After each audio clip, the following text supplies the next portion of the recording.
All right, my friends, we're back and we're talking about kipping handstand push-ups. And we're gonna talk about cycling kipping handstand push-ups and how we can do this from the ground up. We talked about going from a headstand to a plank position.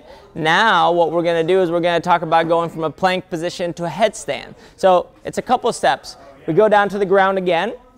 From here, we learned how to kick out of the tripod, which was head down, knees on my elbows, explosive out of that hole, finishing your plank position.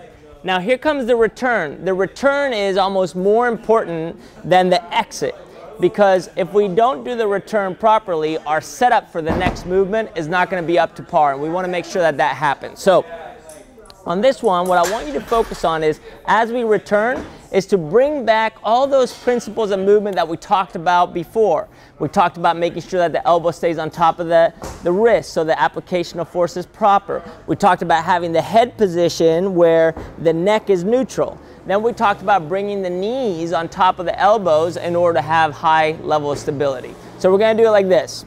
I kick out, I finish. Here goes the reverse. Head to the ground, shoulders forward. Once I'm there, I can walk my feet in, place the knees on the elbows, pick the feet up. Notice that this matches progression level 1, the most basic. But if that feels great, now I can actually make it a little more dynamic. I can hop into it. So I go head down, hop, hop. If that feels good, now you can cut one of those hops out of the picture. So you go head down, hop, knees on your elbows. If that doesn't feel good, hop, feet on the ground, knees on the elbows, until you feel like that's something you can handle.